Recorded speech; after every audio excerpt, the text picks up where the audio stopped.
السلام علیکم viewers, welcome to my YouTube channel Urdu edition Urdu مزہ ایپیسوڈ نمبر 21 پارٹ 2۔ پھر وہ ایک جھٹکے سے ہونٹوں سے شراب کی بوتل ہٹاتے ہوئے گردن آگے کو جھٹکاتی ڈریسنگ ٹیبل پر گر گئی۔ وہ تیز تیز سانس لینے لگی تھی۔ ایک صبر آزما وقت کے بعد اس کی سانس بحال ہوئی تھی۔ اس کے سینے میں اس قدر جلن ہونے لگی تھی جیسے کسی نے تیز دھار آلے سے اس کو درمیان سے چیر دیا ہو۔ پرانی شراب کا نشہ اس کے سر پر حاوی ہو رہا تھا۔ اس کے سر بری طرح گھومنے لگا۔ اس کی آنکھیں سرخ ہو گئیں۔ وہ بے ہوشی سے بیگانہ ہو رہی تھی کہ جب اسے کسی نے بازو سے دبوچ کر کھڑا کیا۔ اس کی ٹانگیں بری طرح کانپ رہی تھیں۔ اسے کوئی کھینچتا ہوا دیوار تک لایا۔ اس نے جب پورا زور لگا کر اپنی آنکھوں کو کھولا تو اسے اپنے کندھوں پر کسی کے ہاتھوں کی حرکت محسوس ہوئی۔ اس نے اس وجود کو پورے زور سے پیچھے دھکیلنے کی کوشش کی اور اس کوشش میں خود بھی منہ کے بل پر گر گئی اور بے ہوش ہو گئی تھی۔ رات کے پچھلا پہر تھا جب لیلا کی آنکھ کھلی تو وہ ایک آرام دہ بستر میں لیٹی ہوئی تھی۔ اس کا سر ابھی بھی بھاری تھا۔ کچھ دیر بے سود چھت کو تکنے کے بعد جب اس کے حواس بحال ہوئے تو اس نے کمرے کا جائزہ لیا۔ وہ حیران کن طور پر اپنے ہوٹل کے کمرے میں موجود تھی۔ اس نے سائیڈ ٹیبل پر رکھے پانی کے گلاس کو ہونٹوں سے لگایا اور پھر ایک جھٹکے سے اٹھ کر بیٹھ گئی۔ اسے بالکل یاد نہیں آ رہا تھا کہ وہ اپنے کمرے تک کیسے پہنچی تھی۔ وہ اپنے آنکھوں اور سر کی پتلیوں کو ہاتھوں کے درمیان سے دباتے ہوئے یہاں تک آنے کے اپنے سفر کو یاد کرنے کی کوشش کرنے لگی، مگر اسے کچھ نہیں یاد آ رہا تھا۔ سائیڈ ٹیبل پر اس کا فون اور کچھ ادویات رکھی ہوئی تھیں۔ اس نے ٹائم دیکھا تو صبح کے 2 بج رہے تھے۔ اس کے لیے حیران کن بات یہ تھی کہ وہ اپنے بستر تک کیسے پہنچی تھی، بلکہ حیران کن اور خطرناک بات یہ تھی کہ اسے یہاں پہنچایا کس نے تھا۔ اسے یاد تھا کہ وہ جب بے ہوش ہوئی تو ایڈم کے پاس تھی۔ اگر اس کو اس کے ہوٹل تک پہنچانے والا ایڈم ہی تھا تو اس کے ایک ہی مطلب تھا کہ ایڈم پہلے سے جانتا تھا کہ لیلا کب کہاں جاتی ہے اور کہاں رہتی ہے۔ اس سوچ نے ہی اس کے اوزان خطا کر دیے تھے۔ اسے کچھ نہیں سمجھ آ رہا تھا کہ اب وہ اس وقت کیا کرے۔ اس نے پہلی نظر اپنے ناخنوں پر ڈالی جہاں ابھی تک وہی نیل پالش لگی تھی جو اس نے خود لگائی تھی۔ اس کے بعد وہ اپنے گلے میں جھانکنے لگی، جب کچھ ویسا ہی تھا جیسا لیلا نے آخری بار چھوڑا تھا، اور یہ چیز اسے اور بھی چونکا گئی تھی۔ وہ جلدی سے بستر کو چھوڑتے ہوئے باہر نکلی اور بیڈ کے نیچے لیٹ کر اپنا پرسنل فون نکالنے لگی۔ وہ جب بھی ایڈم سے ملنے جاتی تھی اپنا موبائل آف کر کے بیڈ کے نیچے چپکا دیتی تھی تاکہ کوئی بھی اسے ڈھونڈ نہ پائے۔ وہاں سے موبائل نکالنے کے بعد وہ ہوٹل کے استقبالیہ بینچ کی طرف بھاگ گئی۔ ایکسکیوز می، کیا آپ بتا سکتی ہیں کہ میں یہاں کس کے ساتھ آئی تھی؟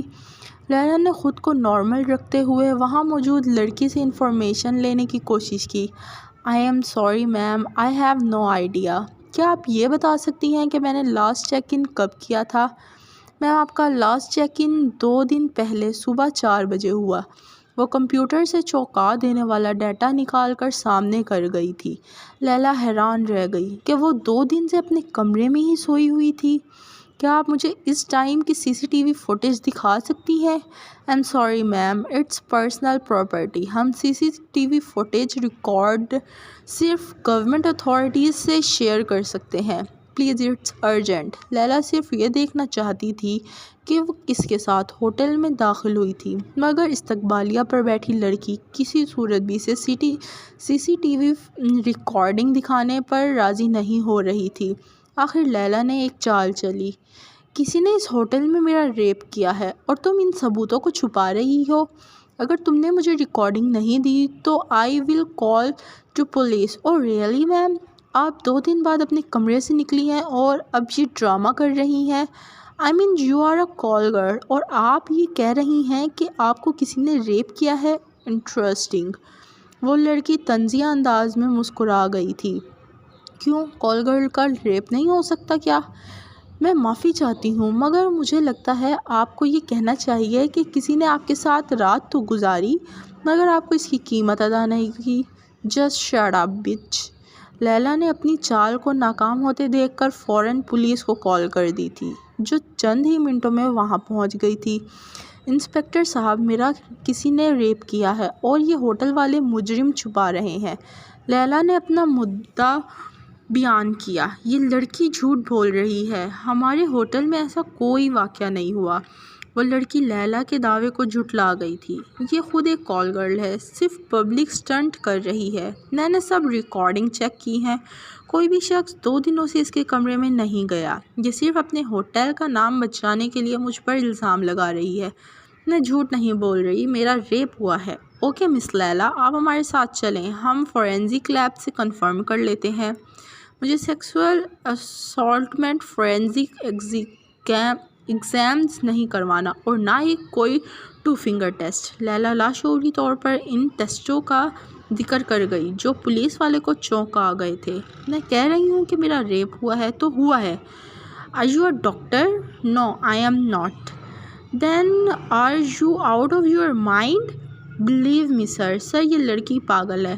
آپ اس کی بات پر یقین مت کریں۔ ہوٹل انتظامیہ کے کئی لوگ وہاں موجود ہو گئے تھے، مگر لیلا وہاں اپنی مدد کے لیے کسی کو نہیں بلا سکتی تھی۔ سر میرا یقین کریں، میں نشے میں تھی۔ اسی بات کا فائدہ اٹھاتے ہوئے کوئی میرے ساتھ میرے کمرے میں گیا تھا۔ آپ ایک دفعہ ویڈیو چیک تو کریں۔ لیلا مسلسل ایک ہی بات کی رٹ لگا رہی تھی۔ اوہ گاڈ! پولیس والا پریشانی سے چہرے پر ہاتھ پھیر گیا۔ سر اگر میں غلط ہوئی تو میں ہر قسم کی سزا کے لیے تیار ہوں۔ لیلا کو اس قدر پر اعتماد دیکھ کر پولیس انسپکٹر ریکارڈنگ چیک کروانے کا حکم دے گیا۔ لیلا بہت پر امید تھی کہ کوئی تو ہوگا جو اسے کمرے تک چھوڑ کر آیا ہوگا، اس کے ذریعے وہ بہت بڑی کامیابی حاصل کر سکتی تھی، مگر تبھی انسپکٹر نے لیلا کی تمام امیدوں پر پانی پھیر دیا۔ تم کتنی بڑی جھوٹی عورت ہو، تم ٹیکسی سے اتر کر اکیلی اپنے کمرے کی طرف گئی تھی، یہ کیسے ہو سکتا ہے؟ لیلا چونک گئی، ایک بے ہوش لڑکی کیسے چل سکتی ہے؟ میرا مطلب میں جھوٹ نہیں بول رہی، آپ دوبارہ چیک کریں۔ لیں محترمہ، آپ خود دیکھ لیں۔ پولیس آفیسر اسکرین لیلا کی طرف موڑ گیا، جس کو دیکھ کر وہ حیرت زدہ رہ گئی کہ وہ واقعی ٹیکسی سے اتر کر اکیلی ہوٹل میں چیک ان کرتے ہوئے اپنے کمرے کی طرف گئی تھی۔ اگر آپ کو ابھی بھی شک ہے تو ہم آپ کا میڈیکل ٹیسٹ کروا سکتے ہیں۔ پولیس والا نہ چاہتے ہوئے بھی نرم لہجہ اپناتے ہوئے تھا۔ نہیں سر، لیلا نظریں جھکا گئی۔ پولیس کا ٹائم بہت قیمتی ہوتا ہے محترمہ، آئندہ احتیاط کیجیے گا۔ وہ ایکچولی مجھے میرے بوائے فرینڈ نے کہا تھا کہ اس نے میرا ریپ کیا ہے، اس لیے I am really sorry sir. میں آپ کو اس کا نمبر دیتی ہوں، آپ اسے گرفتار کریں پلیز۔ محترمہ، آپ کو پتہ ہونا چاہیے کہ اس ملک میں جرم سوچنے کی کوئی سزا نہیں ہے، جرم کرنے کی سزا ہے۔ آپ کا مطلب اب اس کا کچھ نہیں ہو سکتا؟ آپ اسے فون پر گندی گالیاں بک سکتی ہیں۔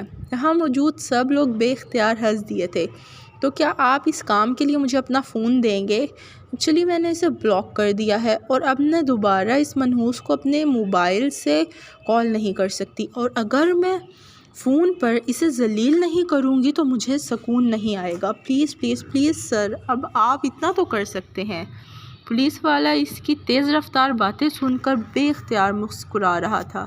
اس نے کچھ سوچتے ہوئے موبائل لیلا کو تھما دیا اور اپنے سامنے ہی کال کرنے کو کہا۔ لیلا یہی تو چاہتی تھی کہ اسے کسی اور کا موبائل ملے جس سے وہ مارک کو فون کر سکے، کیونکہ موجودہ حالات میں اپنا فون استعمال کرنا خطرناک ہو سکتا ہے۔ ہیلو مارک، لیلا بول رہی ہوں۔ کیا سمجھتے ہو خود کو؟ مجھے ریپ کی دھمکیوں سے ڈرا لوگے؟ اگر ہمت ہے تو مجھے چھو کر بتاؤ، تمہارا منہ نہ توڑ دیا تو کہنا۔ میں اپنے ہوٹل میں تمہارا انتظار کر رہی ہوں اور پولیس بھی تمہارے انتظار میں ہے، اور یہ نمبر بھی پولیس کا ہے۔ اب ہمت ہے تو آؤ۔